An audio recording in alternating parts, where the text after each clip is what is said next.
আসসালামু আলাইকুম। আমি ফেরদৌস কুকিং ওয়ার্ল্ড থেকে আপনাদের স্বাগত জানাচ্ছি। আজকে আমি আপনাদের তৈরি করে দেখাবো তেঁতুলের চাটনি।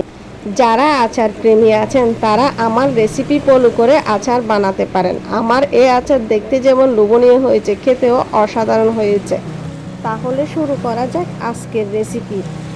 প্রথমে একটি বাটিতে 1 কেজি তেঁতুল নিয়ে তাতে 2 কাপ পানি দিয়ে ভালোভাবে হাত দিয়ে কষলিয়ে নিব, যাতে তেঁতুলের বিচি বের হয়ে না যায়। এখন তেঁতুলগুলো রেস্টে রাখবো 1 ঘন্টার জন্য। এখন মরিচ গুঁড়ো, ধনিয়া গুঁড়ো, মিক্স মশলা গুঁড়ো কড়াইতে নিয়ে ভেজে নিব চুলার আঁচ লো করে দিয়ে। আস্তে আস্তে সবগুলা মশলা ভেজে নেওয়ার পর এক সাইডে রেখে দিব। অপর একটি হাঁড়িতে সরিষার তেল দিব 1 কাপ। তেল গরম হয়ে আসলে 1 টেবিল চামচ পাঁচফোড়ন দিব। এরপর একে একে তেজপাতা, এলাচ, দারচিনি, আদা কুচি, রসুন এবং শুকনো মরিচ দিব। সবগুলো দেওয়ার পর ভালোভাবে নেড়ে দিব। সবগুলো ভেজে নেওয়া হয়ে গেলে তেঁতুলের মিশ্রণটা ঢেলে দিয়ে ভালোভাবে নাড়তে থাকবো অনবরত, যাতে তেলের সাথে তেঁতুলের মিশ্রণটা মিশে যায়। তেঁতুলের মিশ্রণটা ভাজা হয়ে এলে লবণ দিব 1 টেবিল চামচ প্লাস হাফ টেবিল চামচ। এরপর 1 কাপ গুড় দিয়ে ভালোভাবে নেড়ে দিব। গুড়গুলো ভালোভাবে নেড়ে মিশিয়ে নেওয়া হয়ে গেলে 1 কাপ চিনি দিয়ে দিব এবং ভালোভাবে নেড়ে দিব। এরপর একে একে ভেজে নেওয়া মশলাগুলো দিয়ে দিব এবং ভালোভাবে নেড়ে দিব, যাতে সব উপকরণ একসাথে মিশে যায় এবং নিচের দিকে লেগে না যায়। চুলার আঁচ লো করে দিয়ে আচারগুলো অনবরত নাড়তে হবে এবং লক্ষ্য রাখতে হবে যাতে আচারগুলো নিচে লেগে না যায়। আমি এখানে আরও 1 কাপ গুড় দিয়েছি এবং ভালোভাবে নেড়ে দিচ্ছি।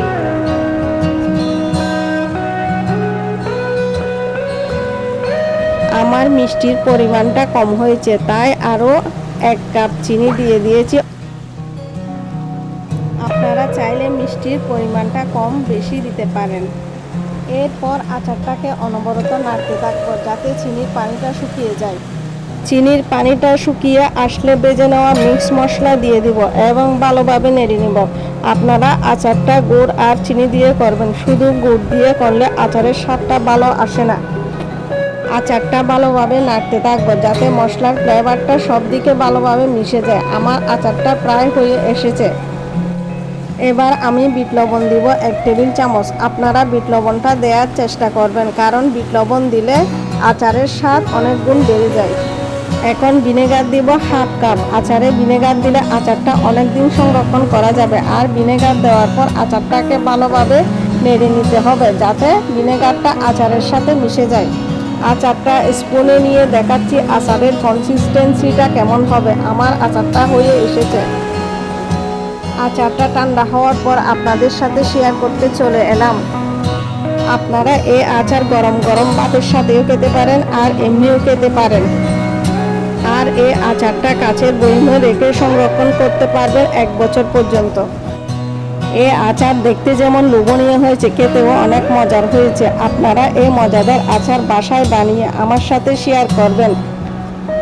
আর এরকম নতুন নতুন রেসিপি পেতে আমার চ্যানেলটি সাবস্ক্রাইব করবেন আর পাশে থাকা বেল বাটনটি ক্লিক করে রাখবেন, যাতে এরকম নতুন নতুন রেসিপি পান। আসসালামু আলাইকুম, সবাই ভালো থাকবেন।